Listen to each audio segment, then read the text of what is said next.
Gloria a Dios. Es un gran privilegio encontrarme aquí en la iglesia de Hialeah Springs. Quiero en primer lugar agradecerle a Dios y luego agradecerle a esta iglesia por tener la bondad de prestarnos este santuario para tener esta serie de temas sobre las grandes profecías de la Biblia. Estamos muy agradecidos por el privilegio de estar aquí. También quiero agradecerle a 3ABN Latino.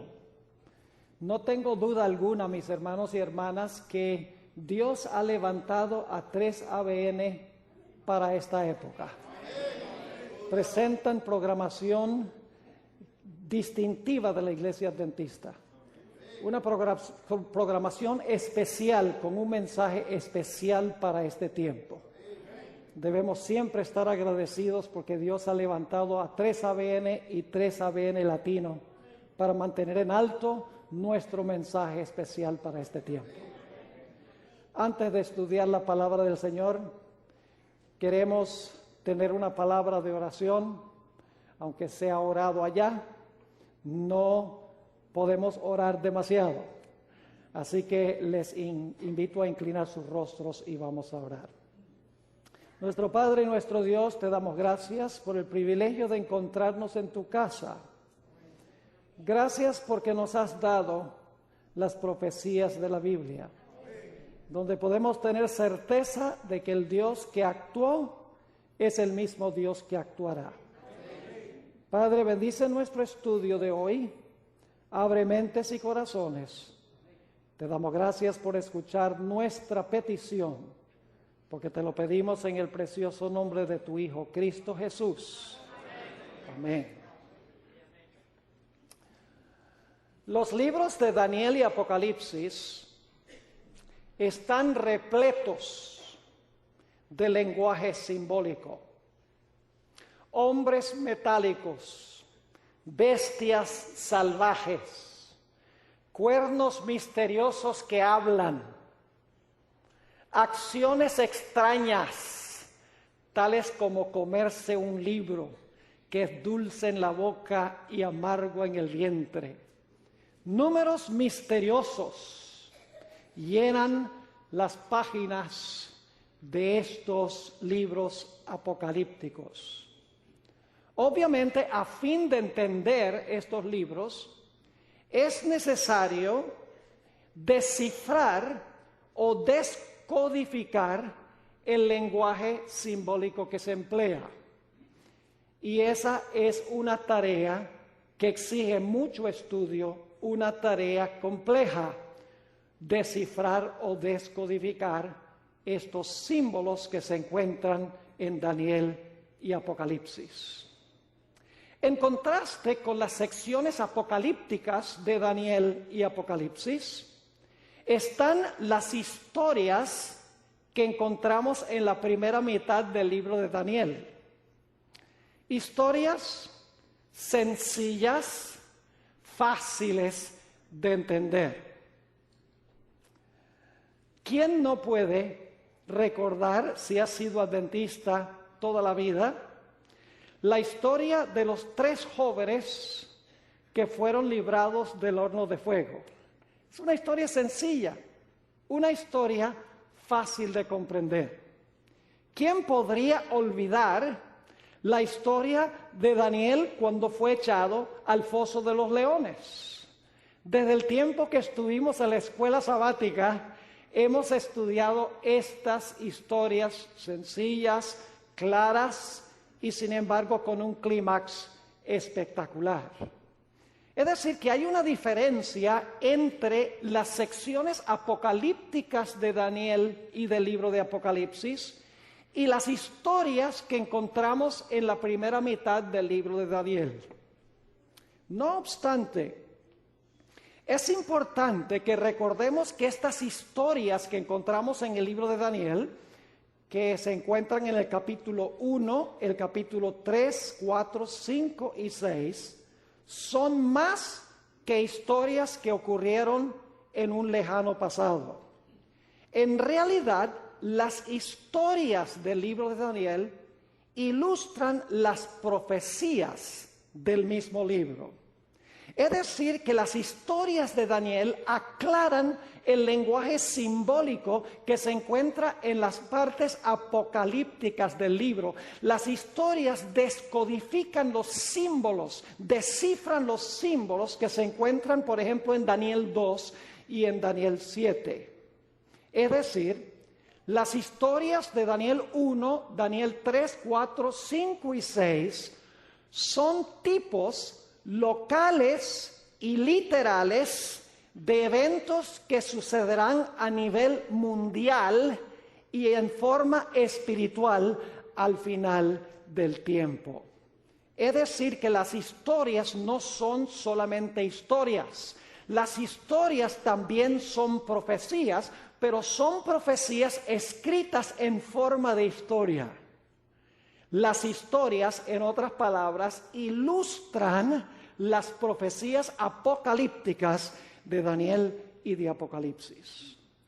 Ahora, lo que quisiéramos en nuestro estudio es analizar algunos de los capítulos históricos del libro de Daniel con el propósito de discernir esta relación entre las historias que encontramos en la primera parte de Daniel y las profecías simbólicas que encontramos en el resto del libro de Daniel y también en el libro de Apocalipsis. Quiero que comencemos en Daniel el capítulo 1. Este capítulo introduce el libro de Daniel. Básicamente, al estudiar este capítulo, nos damos cuenta que se coloca el marco para el conflicto que se va a realizar en el libro de Daniel. Al leer los versículos 1 y 2, vemos una lucha entre dos reyes, Joacim y Nabucodonosor. Una lucha entre dos dioses, Jehová y Marduk. Una lucha entre dos ciudades, Babilonia y Jerusalén. Una lucha entre dos templos, el templo de Dios y el templo de Marduk. Y una batalla entre dos pueblos, el pueblo de los hebreos y el pueblo de los babilonios. Es decir, el primer capítulo de Daniel demarca los dos batallones que están involucrados en el conflicto que describe el libro de Daniel. Claramente, al leer este capítulo, vemos el contraste entre los hebreos y los babilonios, el verdadero Dios y los dioses falsos de Babilonia. Cuando leemos con cuidado el capítulo 1 del libro de Daniel, nos damos cuenta que el rey Nabucodonosor procuró cambiar la conducta del remanente de Dios de 4 diferentes maneras. En primer lugar, encontramos en el capítulo 1 que el rey Nabucodonosor matriculó a Daniel y a sus compañeros en la escuela de Babilonia, en la Universidad de Babilonia, con el fin de enseñarles la filosofía, la cultura, el lenguaje y la religión de Babilonia, con el fin de lavarles el cerebro con un nuevo sistema de educación. Pero nos damos cuenta que los jóvenes nunca emplearon los métodos que usaron los otros alumnos. Siempre que eran llamados, usaban la oración como el método para determinar la voluntad de Dios. Nunca usaron la adivinación, no dejaron que sus mentes fueran lavadas por el sistema educativo de Babilonia. En segundo lugar, el rey procuró influir sobre la mente del remanente, subrayándoles que el Dios de él era superior al Dios de ellos.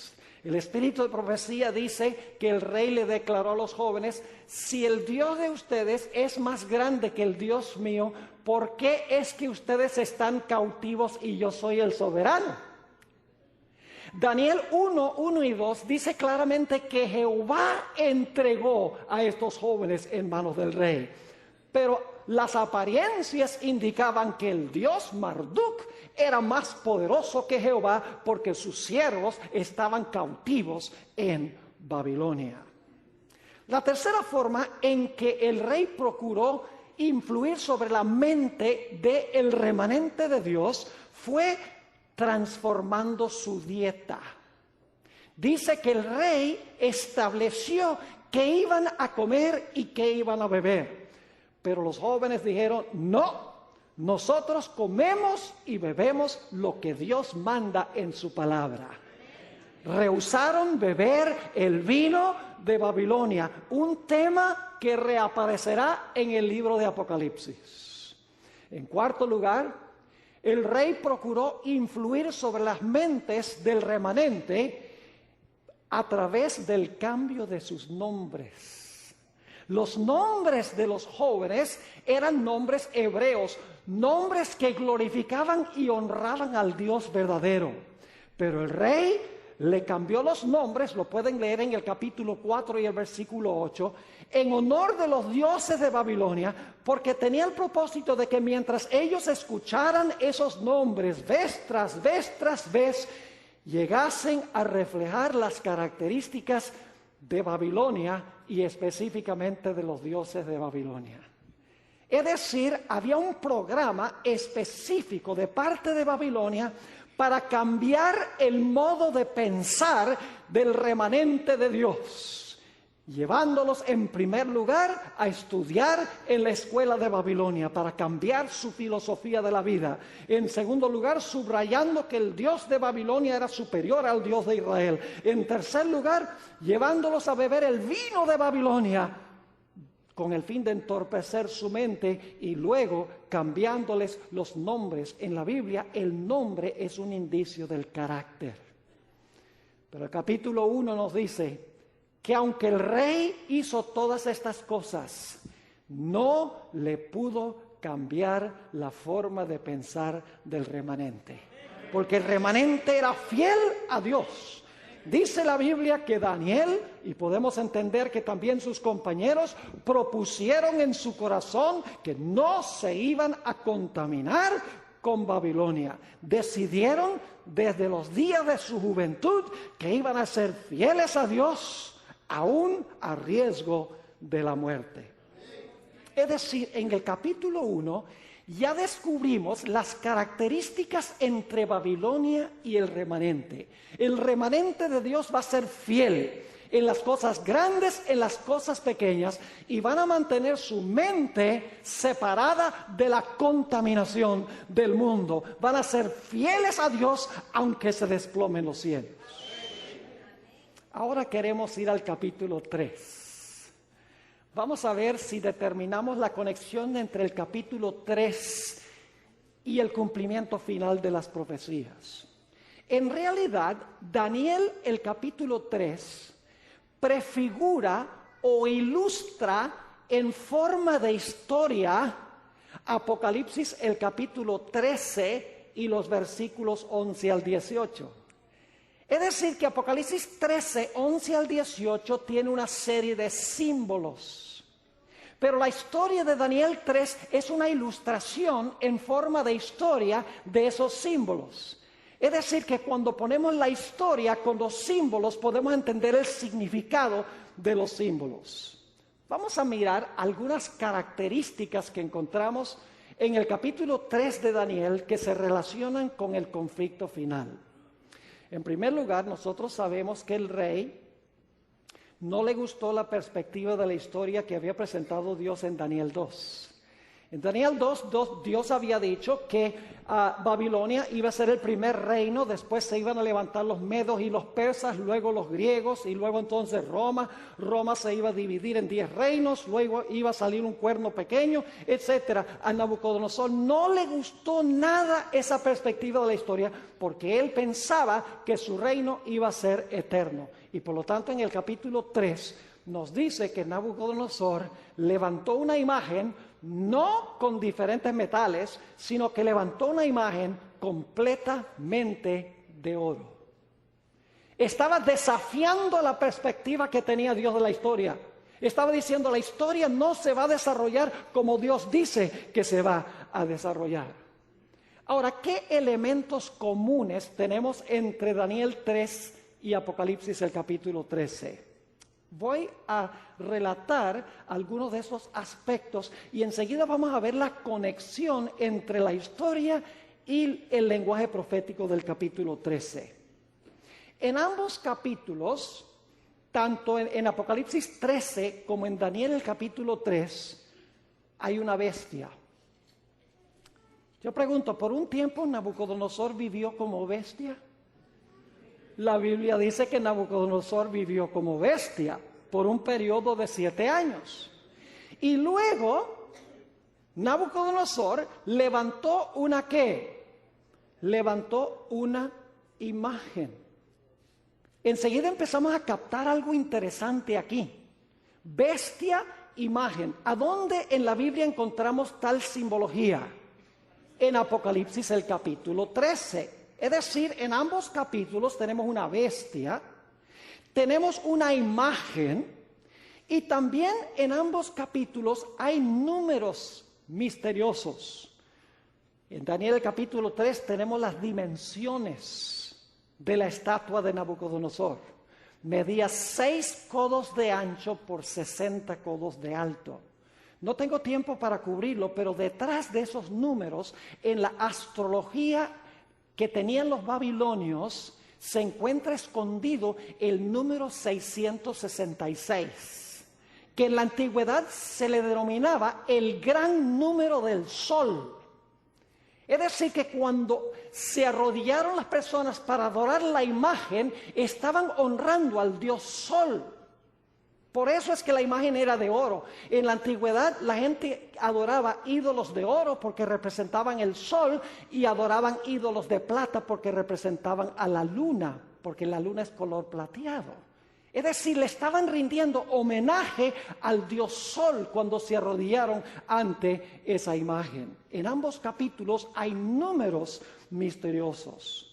En ambos capítulos se manda a toda nación, lengua y pueblo. Esa es la expresión que se usa en Daniel el capítulo 3 y el versículo 4. Oh naciones, lenguas y pueblos, cuando oigan los instrumentos musicales, inclínense a adorar la imagen, dice Nabucodonosor, que yo he levantado. En otras palabras, en ambos capítulos hay un mandato para que la gente adore, por así decirlo, la imagen de la bestia. En ambos capítulos también se da un decreto de muerte. Un decreto de muerte en contra de aquellos que no estén dispuestos de adorar la imagen. ¿Están empezando a captar una conexión entre la historia de Daniel 3 y Apocalipsis el capítulo 13? En ambas historias hay un remanente fiel que se para ante la bestia y ante su imagen, cuando todos los demás se inclinan y dicen, nosotros no nos inclinaremos ante esta imagen, preferimos morir que desobedecer a Dios. En ambos capítulos hay un zarandeo. ¿Saben ustedes que en Daniel el capítulo 3 había más hebreos allí que los 3 jóvenes?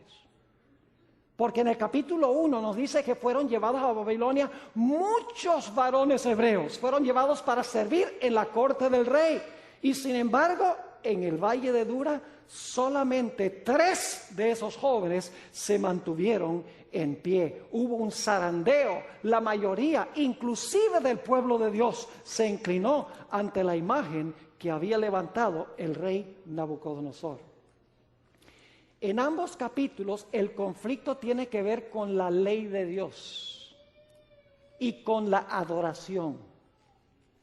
Particularmente con los primeros 4 mandamientos de la santa ley de Dios. Los primeros 4 mandamientos describen nuestra relación con Dios. Dicen, no tendrás dioses ajenos delante de mí, no te harás imagen. Y el 4º mandamiento dice, hay que honrar solamente al Creador, guardando su santo sábado. En otras palabras, la crisis o el conflicto en Daniel el capítulo 3 y entendemos también en Apocalipsis el capítulo 13, tiene que ver con la ley de Dios, particularmente la primera tabla de la ley y con la adoración. En ambos capítulos son los líderes religiosos los causantes del problema. En Daniel el capítulo 3 no se le ocurrió al rey levantar esa imagen. La sierva del Señor nos dice que en realidad los asesores religiosos, los caldeos, le dijeron al rey, ¿por qué tú no haces una imagen que sea toda de oro en vez de tener diferentes metales? ¿Y quiénes fueron los que acusaron a los 3 amigos de Daniel cuando no se inclinaron ante la imagen?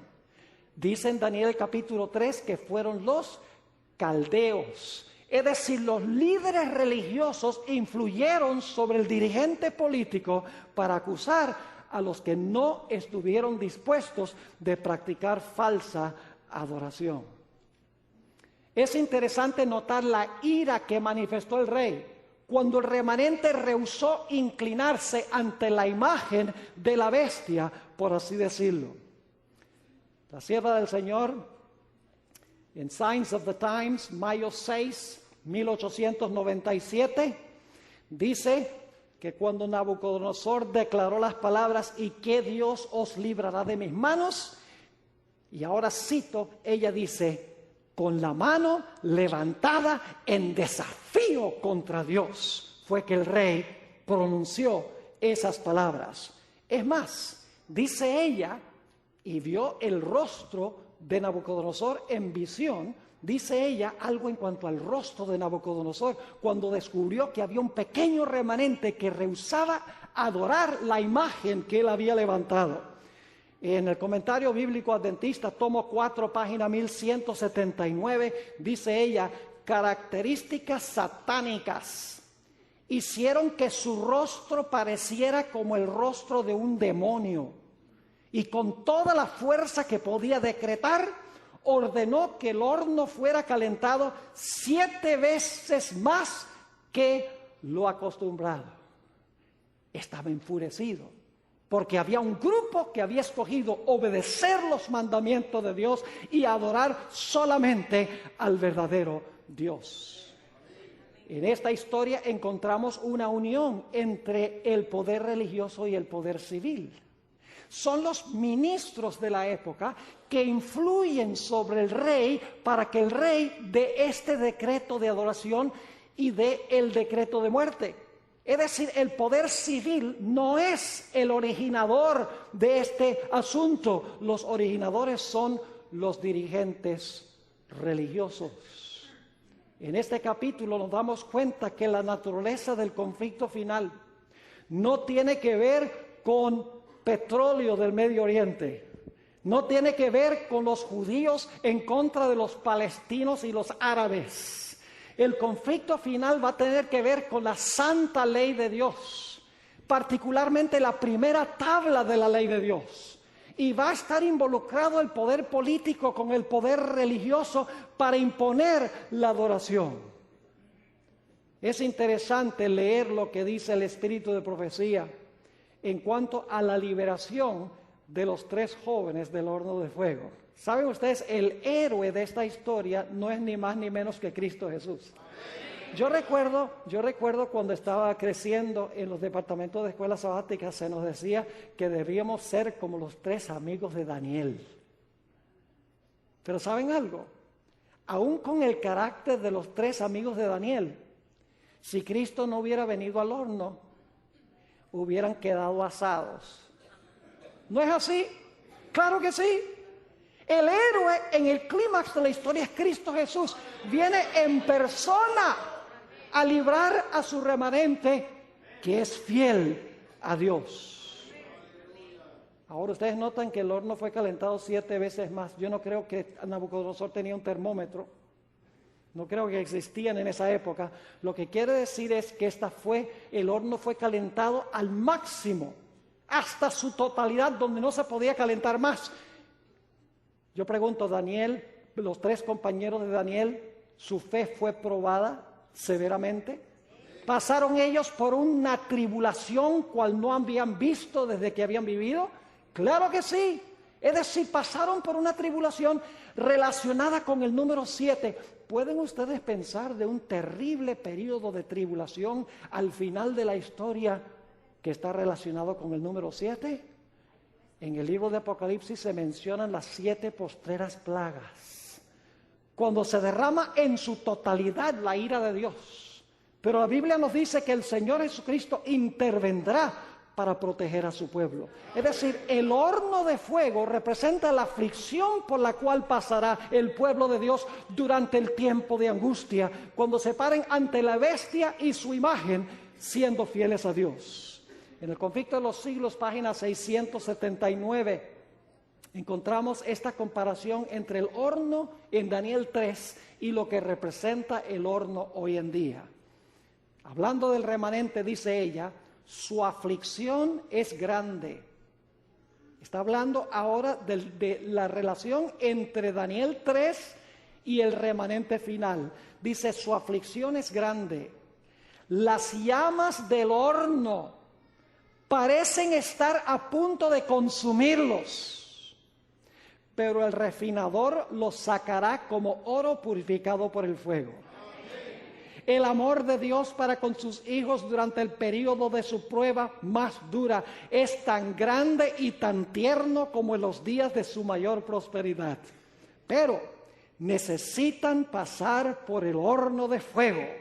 Debe consumirse su mundanalidad para que la imagen de Cristo se refleje perfectamente. Yo pregunto entonces, ¿Daniel 3 es solamente una historia? No. Daniel 3 es una ilustración de la profecía de Apocalipsis 13, pero en forma de historia. Es fácil de entender porque es una historia.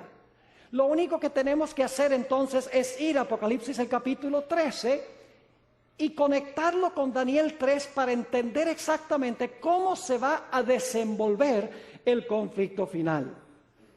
Ahora escuchen bien. En Daniel el capítulo 3, el Israel literal estaba literalmente cautivo en la Babilonia literal. El rey literal se comportó como una bestia literal, levantando una imagen literal y manda a todos a inclinarse literalmente ante la imagen literal. Un remanente de los judíos literales rehúsa inclinarse literalmente ante la imagen literal para adorarla. Como resultado son echados en un horno de fuego literal, calentados 7 veces más literalmente, y los jóvenes son librados por Cristo de la incineración literal. Es decir, lo que pasó en Daniel 3 sucedió localmente y literalmente con los judíos literales. Pero esa historia ahora llega a tener una interpretación simbólica o espiritual global, mundial, con el pueblo de Dios en todo el planeta Tierra al final de la historia.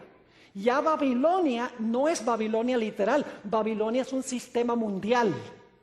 Ya el remanente de Dios no son 3 judíos literales, sino que representa el pueblo fiel de Dios a nivel mundial. La imagen ya no es una imagen literal, sino que es un concepto. La bestia ya no es una bestia literal, sino que representa un poder. Es decir, que lo que sucedió local y literalmente en Daniel capítulo 3 se cumple a nivel global y espiritual al final de la historia.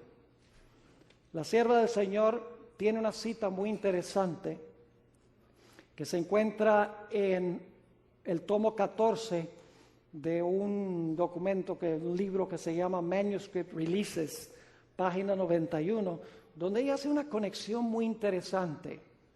Ella entendió que había una conexión entre la imagen de Nabucodonosor y el dios Sol, y lo que va a suceder al final de la historia, ya no con el sol literal, sino con algo simbólico, con el día del sol. Quiero leerles esa cita, muy interesante, y no es la única, tiene muchas otras. Dice ella, se ha levantado un sábado idolátrico así como se levantó una imagen de oro en el valle de Dura. ¿Qué está comparando? Al final de la historia con Daniel 3. Sigue diciendo, y como Nabucodonosor, rey de Babilonia, decretó que todos los que no se inclinaran y adoraran la imagen fueran muertos, así también se dará una proclamación de que todos los que no reverencien la institución del domingo sean encarcelados y muertos. Y siempre que yo hago esta comparación, la gente dice, pero pastor, ¿cómo puede haber una comparación entre adorar el sol y adorar en el día del sol? Y yo sencillamente les explico de esta manera. Les digo, ¿quién creó el sol? Y claro, la respuesta viene, Dios.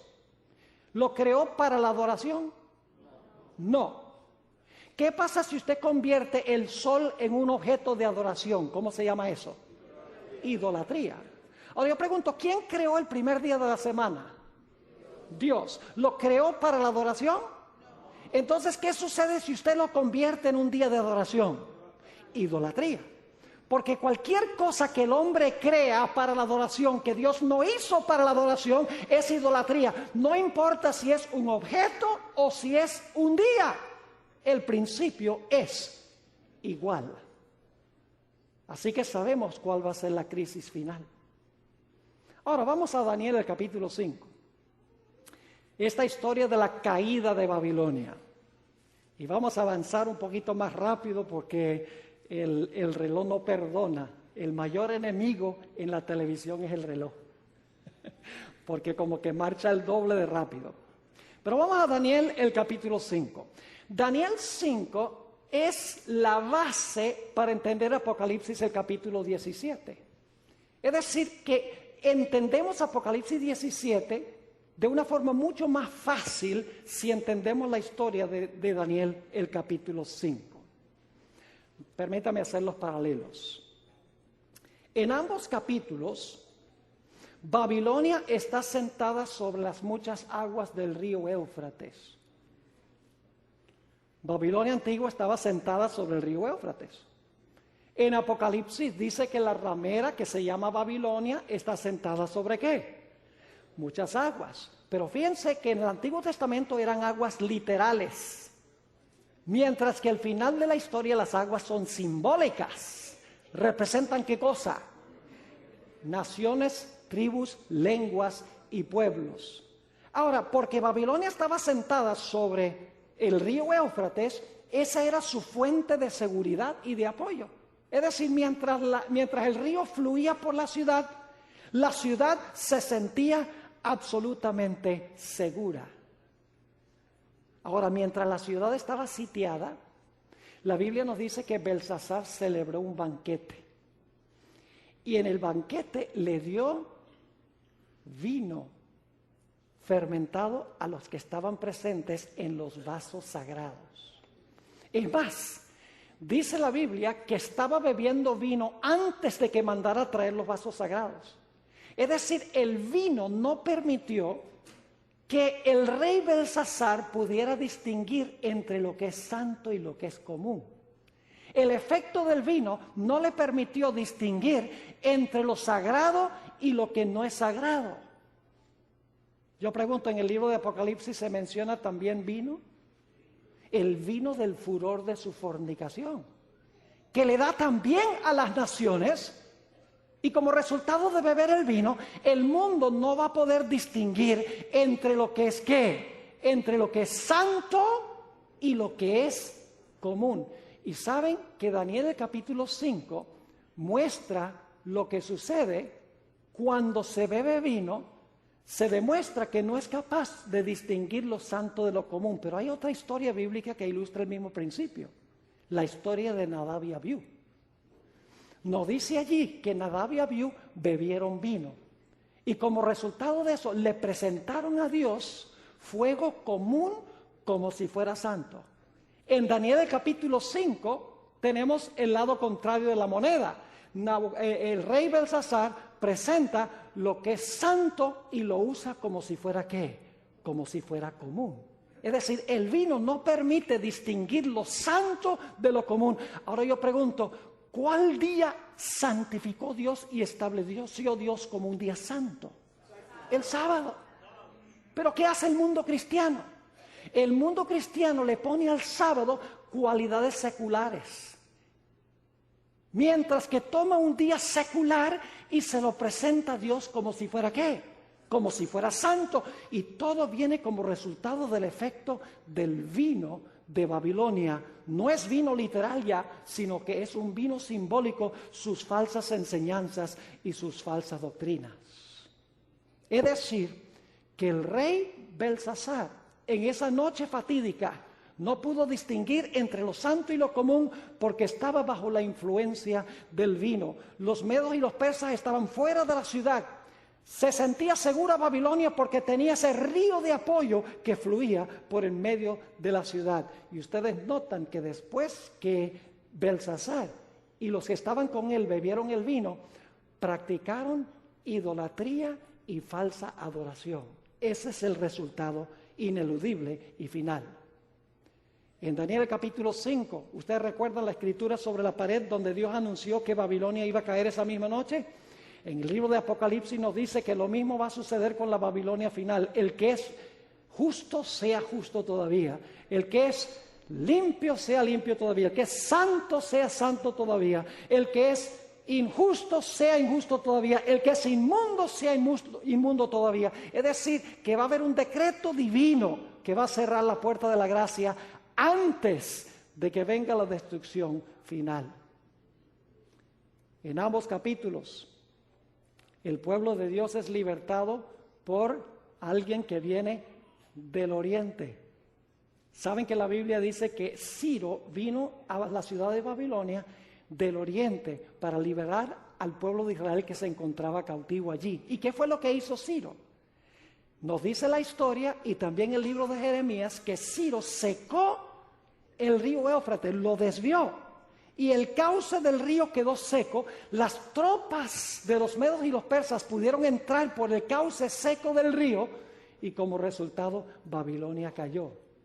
Yo pregunto, en el libro de Apocalipsis nos dice que la ramera que está sentada sobre las muchas aguas del Éufrates, es decir, Babilonia que está sentada sobre muchas aguas, se siente segura porque está sentada sobre las muchedumbres, naciones, lenguas y pueblos.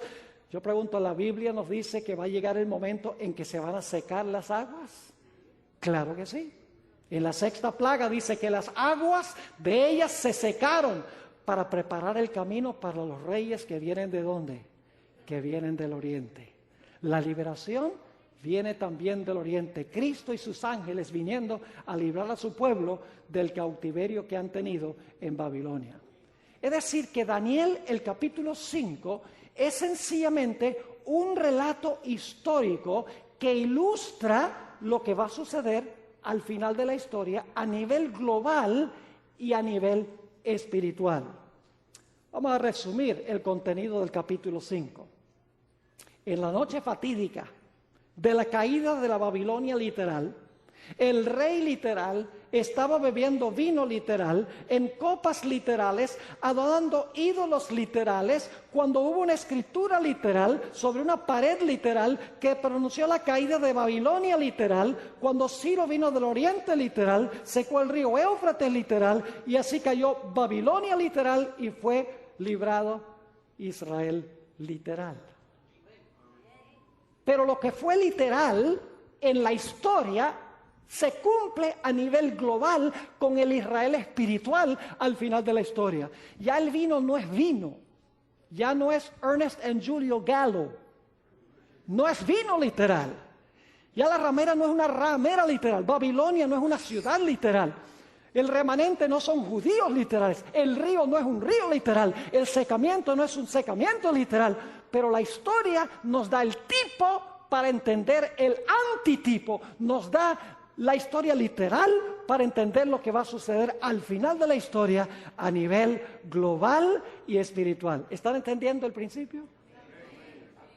Ahora necesitamos, para terminar, ir al último relato que vamos a mirar, que es el relato de Daniel, el capítulo 6. Saben que Daniel, el carácter de Daniel representa al pueblo remanente de Dios. Yo pregunto, ¿dicen Daniel que Daniel estaba lleno del Espíritu Santo? Lo dice varias veces. ¿Qué caracterizará al pueblo de Dios al final de la historia? Estarán llenos del Espíritu Santo. Daniel era un hombre cuya vida era de profunda oración. Mire, estuvo dispuesto de morir por orar 3 veces al día con sus ventanas abiertas. Daniel estaba lleno del Espíritu Santo, era un hombre de oración y era un hombre que estudiaba las Escrituras. Porque en Daniel 9, cuando no entendía bien la profecía de los 2300 días, dice que estaba indagando para descubrir cómo interpretar los 70 años de Jeremías y relacionarlo con la profecía de los 2300 días. Daniel tenía también el testimonio de Jesucristo.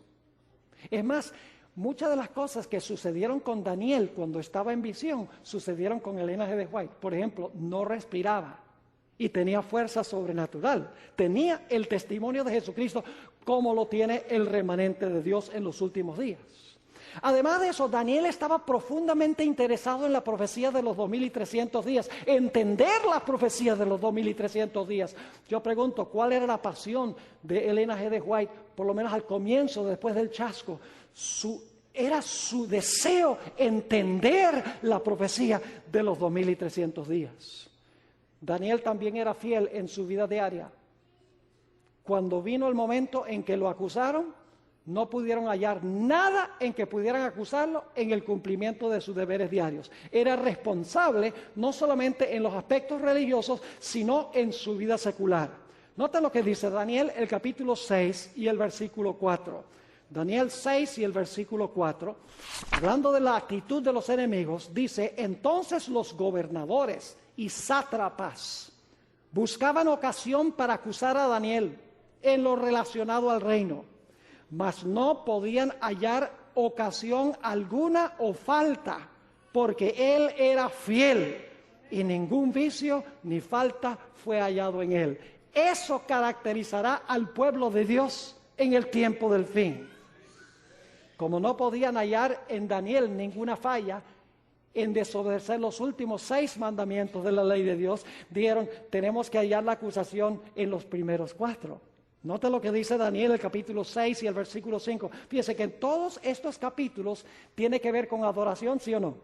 Tiene que ver con la ley de Dios, sí. ¿Cuál va a ser la naturaleza del conflicto al final de la historia? ¿Por el petróleo del Medio Oriente? Come on, eso no tiene nada de espiritual. ¿Va a ser una guerra entre los judíos literales y los palestinos? No. Es una guerra que tiene que ver con asuntos de adoración y la santa ley de Dios, especialmente los primeros 4 mandamientos de la ley de Dios. Daniel 6 y el versículo 5 dice: entonces dijeron aquellos hombres: no hallaremos contra este Daniel ocasión alguna para acusarle, si no lo hallamos contra él en relación con ¿qué? Con la ley de su Dios. El dragón se airó contra la mujer y se fue a hacer guerra contra el remanente de la simiente de ella, los cuales guardan los mandamientos de Dios y tienen el testimonio de Jesucristo. El conflicto final tendrá que ver si adoramos al que hizo el cielo, la tierra, el mar y las fuentes de las aguas, o si adoramos a la bestia y su imagen. Tiene que ver con los primeros 4 mandamientos, primordialmente de la ley de Dios, y especialmente el 4º mandamiento. Yo pregunto, ¿tenemos una unión en Daniel capítulo 6 entre el poder civil y el poder religioso? Claro. El rey está imponiendo una ley ¿qué? Una ley religiosa. Es decir, que el poder civil está imponiendo una ley que tiene que ver con religión, que es algo completamente ilegítimo. Cuando la iglesia se une con el Estado, el resultado siempre finalmente es la persecución a través de la historia. Tenemos en Daniel 6 una unión del poder civil y el poder religioso. El poder religioso obrando sobre el poder civil para castigar a los que no estén de acuerdo con la ley que ellos quieren imponer. Yo pregunto, en Daniel el capítulo 6 hubo un remanente fiel que insistió en seguir adorando a Dios como manda su palabra? Claro que sí. Daniel dijo, no, yo voy a abrir las ventanas 3 veces al día, voy a orar a mi Dios, porque ningún poder civil puede decretar que no se puede orar a otro Dios durante un periodo de 30 días, porque la adoración y la oración es un deber que le pertenece a Dios, no le pertenece al poder civil. Ustedes notan que también se dio un decreto de muerte firmado que presagia lo que va a suceder al final de la historia también. Y dicho sea de paso, la idea de esta ley no fue la idea del rey de los medos y los persas, no fue la idea de Darío, fue la idea de sus asesores políticos y religiosos. Ahora quiero compartir con ustedes, ya para terminar, un dato muy interesante. Hay una palabra muy importante que encontramos en el libro de Daniel, que se usa 4 veces en Daniel 3, se usa 5 veces en Daniel 6 y se usa en Daniel 11:41 y Daniel 12 y el versículo 1. Son los únicos lugares en Daniel a donde aparece esta palabra. Es la palabra librar. La palabra librar.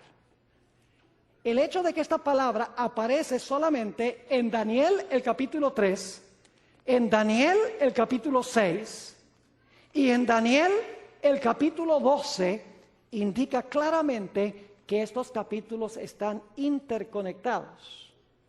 Por ejemplo, en Daniel el capítulo 3, el rey Nabucodonosor pregunta, ¿qué Dios os librará de mis manos? Los jóvenes dicen, nuestro Dios nos puede librar. Y luego dice, y nos librará. Y finalmente, cuando los jóvenes salen del horno, Nabucodonosor dice que Jehová envió su ángel para librar a sus siervos. En Daniel, el capítulo 6, encontramos otra vez lo mismo.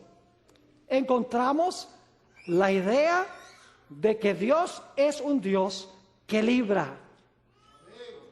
Dice en Daniel capítulo 6 que el rey procuró hasta la puesta del sol librar a Daniel para no tener que echarlo al foso de los leones. Luego el rey le dice a Daniel que tu Dios te libre porque yo no puedo. Después que pasa la noche, el rey viene al foso y le dice a Daniel, ¿te ha podido librar tu Dios? Y luego finalmente el rey dice, el Dios de Daniel es un Dios que en verdad salva y libra. Es decir, el tema central es la liberación del pueblo de Dios por Cristo Jesús de los poderes del mundo que unen la iglesia y el Estado y procuran impedir que el pueblo de Dios guarde su santa ley y adore a Dios como Dios ha mandado. Y el cumplimiento final de esto es cuando dice que el rey del norte saldrá para aniquilar al pueblo de Dios. En Daniel 11:44 dice, en aquel tiempo se levantará Miguel, aquel príncipe que está por los hijos de tu pueblo. Y será tiempo de angustia, cual no ha habido desde que existe nación. Mas en aquel tiempo tu pueblo será ¿qué? Librado. Todo aquel se encuentre escrito en el libro. Liberación es el tema.